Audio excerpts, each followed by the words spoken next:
How you doing, Q? I got the book. It's the autobiography of Quincy Jones, given to me as a gift from my father. Big stuff. A lot of what you said here today is in the book. It's awesome. I suggest everybody go out and get it, the autobiography of Quincy Jones. My name is Socrates. I'm an artist from Toronto.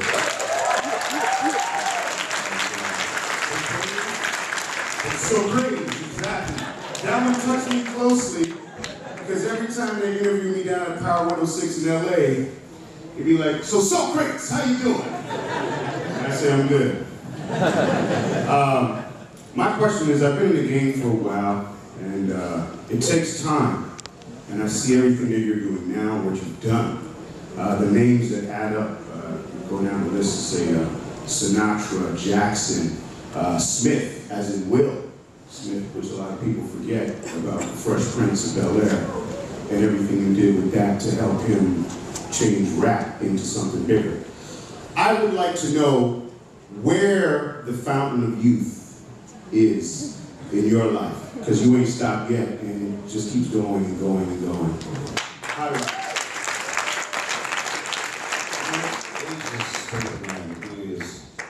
I was lucky enough to have met Carl Gustav, who's now the king in Sweden, when he was back in the party days, because he was like Frank when he was young. Until he met Sylvia. His wife is from Brazil and Germany, but he's an old friend. And he got me in the Karolinski Hospital over there with 14 Nobel doctors, the most brilliant guys I've ever met in my life, who are also musicians. And they teach us so much about the human body. And they said that the last time I was there, early this year or last year, and they said I have a 35-year-old mind, livers, kidneys, and a 15-year-old heart, so I'll take it. They said with nanotechnology, it's going to affect everybody in the world's life. Nanotechnology and a genome breakthrough at Cal State. They said if I lose weight, I'm going to lose 30 more pounds. I'm going to belly, 6 glasses of wine instead of 2. They recommend you drink 2 glasses rather than not drink, 1 for women. And they said they're going to keep me to 110. They're going to keep me down to 109.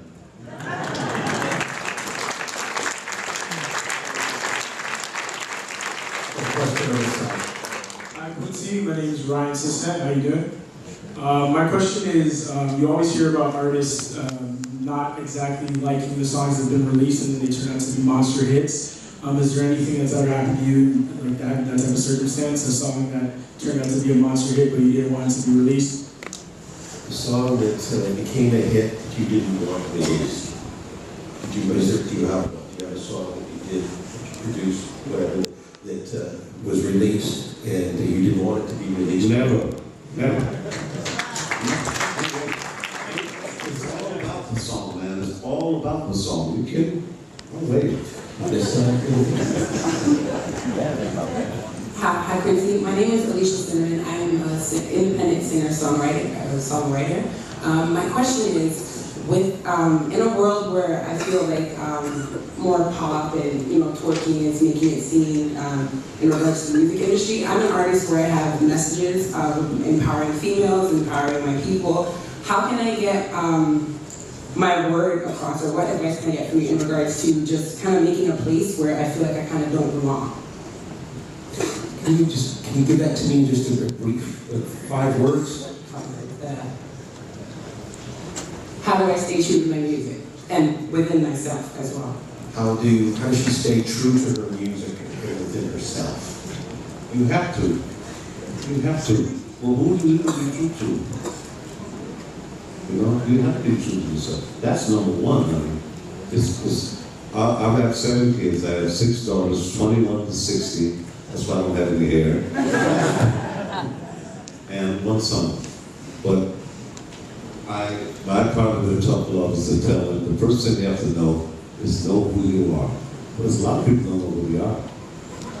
And that's very difficult, but that's the first challenge, I think, is to know who you are. If it's 70-30, work on it at 30%, stop whining, and move on. And then now, until you know who you are, love who you are. That's the first step.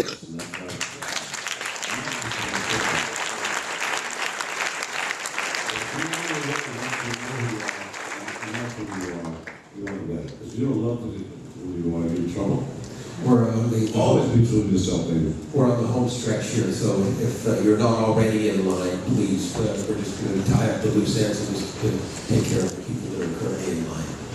Yes? Quincy, how you doing? How you doing, man? What's up? Listen, this is the second time in my life I've stood in the presence of greatness. The first occasion was in the operating room, witnessing my daughter's birth. My daughter, by the way, was appropriated to your music, so thank you.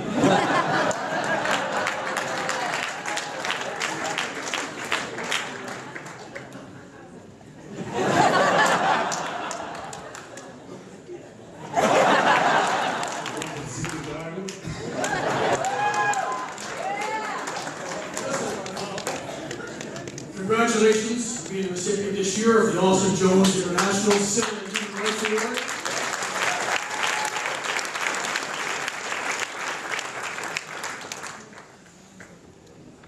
And I want you to have my gratitude and thank you for every note of music you've arranged, produced, and composed. Thanks so much. And I want to just also add this. Your life, I think, is unique in that it is the essence of having music transcend life and essentially become a celebration of what we're all about and what connects us all. So I think more than any other individual, you've succeeded in doing that on a grand scale, and we'll be indebted to you always. Thank you so much. Thank you, baby.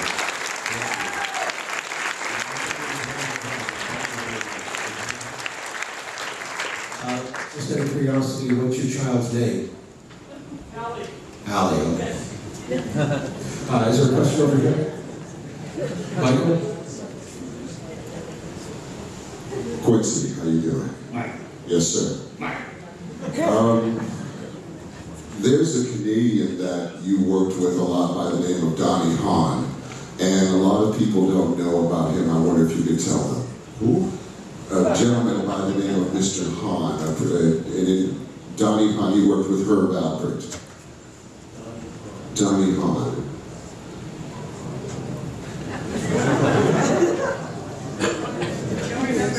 No? Okay. Not sure. Okay, next question. Hi, Quincy. This is a bit of a broad question, but I thought it was an important one to ask. What advice do you have for the future of making great records? Know what you're doing. Study everything. Study music. Because I was hearing some funny stuff now that drove me crazy. I talked to some of the producers today. We were doing an amazing project in Morocco last year. We had all of the #1 singers in the Arab Spring. Libya, Egypt, Jordan, Aleppo, Damascus, everywhere.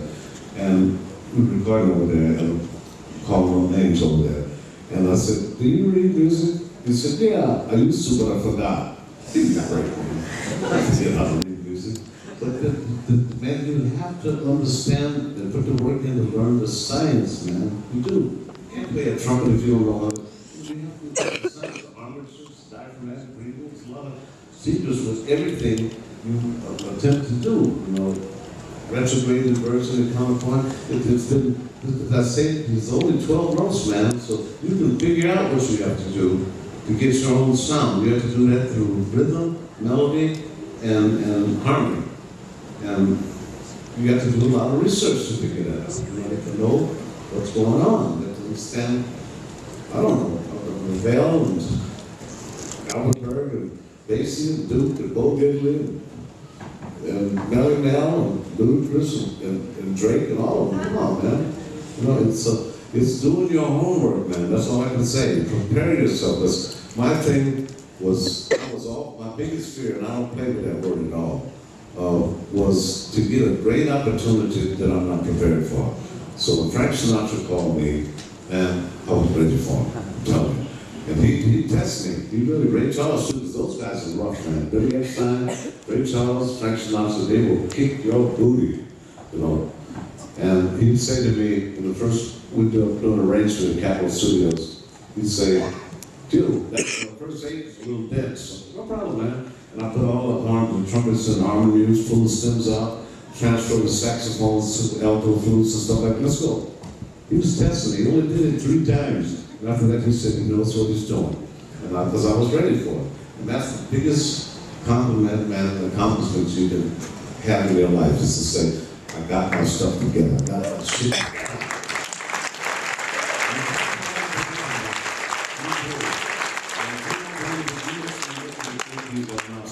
I just found a little kid named, what's his name? Terry Warren?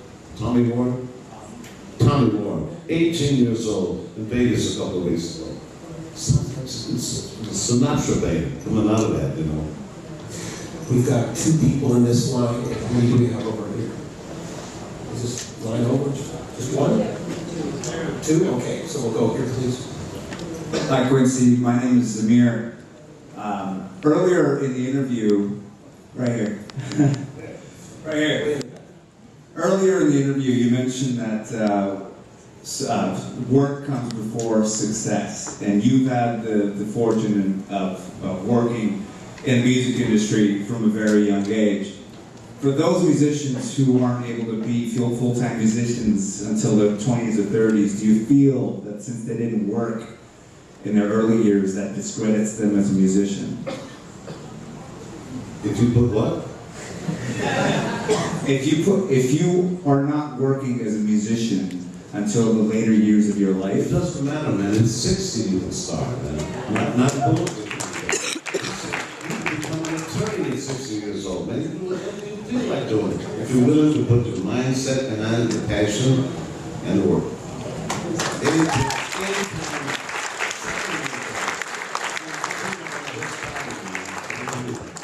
Okay, we're going to take care of these 2 people, and then we've got one over there, and then that's it. Hey, Quincy, it's an honor to meet you. I've been waiting for this for a couple months. I think I've annoyed the hell out of my band because I dragged them here. But my biggest They annoyed? I don't know. I think they enjoyed it, I'm pretty sure. It's quite an honor to hear from you. But my question was, who was the easiest to work with over the years, and who was the hardest to work with, and why? Who's the easiest to work with? Well, all the ones I've worked with for many times were easy. The hardest one for me was Donna Summer.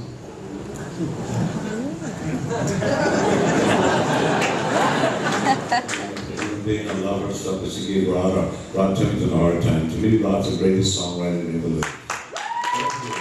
She gave him a hard time because I guess it was based on the time in Munich and all that stuff. And it's okay, man. It's all, you know what? You read A Road Less Traveled by M. Scott Peck? He said, life is a struggle. And it is. And the sooner you accept that, the easier it gets. And it's not, you're not going to get everything you want. It's not going to happen like that. That's what I mean. Art Blakely used to tell me all the time, Quincy, you want to make God laugh, tell me your plans. And they say the coincidence is God's way of remaining anonymous. It's very true. And after a while you learn that you have to just let go, man, and let it happen. We're not in control of as much stuff as we think, man. Believe me. We're not in charge of it.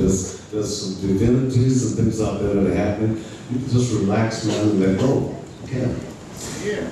Okay, we've got one more question here. Can we do this one, please?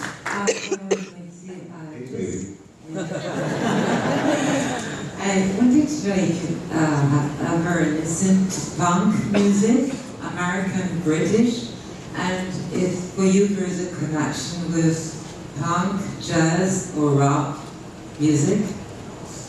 Was that this lady from France I was with the other day? Yes. Yeah.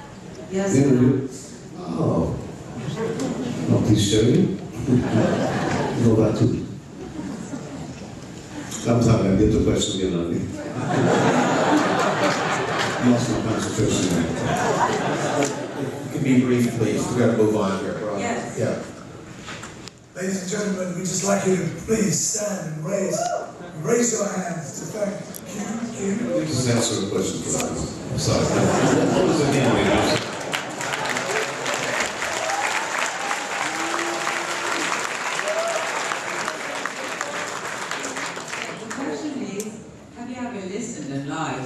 Punk music, British or American, and is there any connection for you between punk music and free jazz, jazz and rock?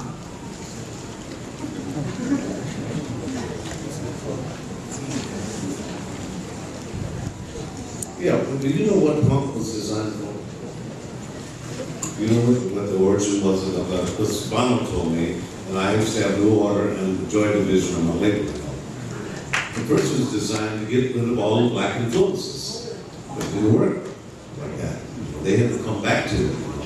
And all of these guys are my friends. So we talk about this stuff. It's not like something you put in a closet, Discuss it, because that's the best way to do it. It's like with the things in China, You just sit down and work it out, man, because that's the only way it's going to happen, Okay, we're getting the hook here, guys, so we're going to wrap it up. Thank you very much. Big leg to everyone.